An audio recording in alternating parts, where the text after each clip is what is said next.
I'm Camille Newbrow, and I'm a Program Associate at Reading Partners. Today, we'll be going over correcting errors meaningfully with the students we serve. To begin, recall a time when your student struggled to read a word and how you supported this process. You may have corrected them and moved on. You may have helped them sound out the word, or you may have let the error go, unsure of how to support your student. Today, we'll be discussing common errors and best strategies to support making corrections. By the end of this training, tutors will be able to define decoding and explain its link to comprehension. Tutors will identify common decoding errors. Tutors will learn and apply ways to correct common decoding errors. Decoding is the process of deciphering written text to identify the spoken words it represents. When students decode, they are able to use their knowledge of letter-sound relationships and phonics patterns to correctly read and pronounce a word. Students need to be able to decode all of the words within a text in order to make meaning of the text. Therefore, decoding is a critical prerequisite skill to reading comprehension. Think back to the question proposed at the beginning of this training and recall a time when your student struggled to read a word. This was an instance when your student was struggling to decode. Students will demonstrate this in several different ways. Here are the most common signs that reveal a need for additional support with decoding. Your student stops often to sound out words letter by letters. For example, k, a, t, cat. Your student appeals to you to read several words in the text. For example, the student asks for help or attempts to read the word several times, then looks to you for support. Your student appears frustrated when reading. For example, the student pushes the book away, doesn't want to read anymore, or often requests to use the restroom or get a drink. Your student reads the first letter or two and guesses at the end of the word. For example, the word is slide, but your student reads it as slip. Your student is unable to tell you what happened on the page because they had to focus entirely on decoding the text. For example, after reading, your student has very little understanding of the plot or characters and has comprehended very little. Your student likely took a very long time to read each word and has to expend so much effort to decode each word that little comprehension work was able to take place. There are several ways to support our students when they encounter difficulties when decoding. Encouraging self-correction, chunk it, name the sound, excuse the exceptions. Let's review each one of these strategies in depth. The first strategy is a powerful one, encouraging self-correction. The goal of working with your student is to lead them towards independently applying the skills you are teaching. Encouraging the student to identify if something sounds right or noticing if a particular sound is present in what they read incorrectly is the best way to support this. When a student can identify a mispronounced word or an incorrect sound, this leads them towards the ability to self-correct. Let's watch as the tutor models the strategy with their student. Okay, Sarah, read the sentence that I've written on the whiteboard. Mary walked home for school. Okay, let's try that one more time. Does Mary walked home for school sound right? No? Let's read it one more time. Mary walked home from school. Good job.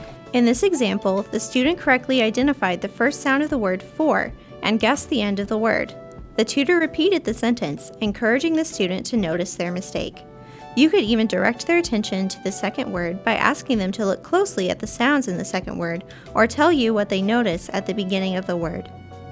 Encouraging self-correction during your sessions will transfer ownership to your student and foster independent reading. Chunking is one of the most commonly used strategies to support a decoding error. When you apply this strategy, you help your student look for familiar words or phonics patterns within an unfamiliar word. As you move through lessons with your student, you'll be able to identify words and phonics patterns that he or she is familiar with. Use this understanding of your students' prior knowledge and support them in identifying these familiar words and patterns in tricky or new words. Notice how the tutor practices chunking with their student. So the other day I had a student read this word as hopeless. I took my hand, covered up less, and she read the word hope. I removed my hand and she read the full word hopeless. Another common way you can support your student in chunking words is to direct them to a part of the word that has already been learned. If your student is trying to read the word flat and has already read words like mat or bat, it is clear that they know the at ending. Cover up the FL at the beginning of flat and draw your student's attention to the ending. Then, after your student successfully reads the end sound, Have them decode the initial blend f. It is even helpful to write familiar at words on a post-it or whiteboard to boost your students' confidence and remind them that they know how to read words with this pattern. Name the sound is another strategy that will be helpful for auditory learners. This can be done with individual letter sounds, such as long or short vowels, or consonants that make a hard or soft sound.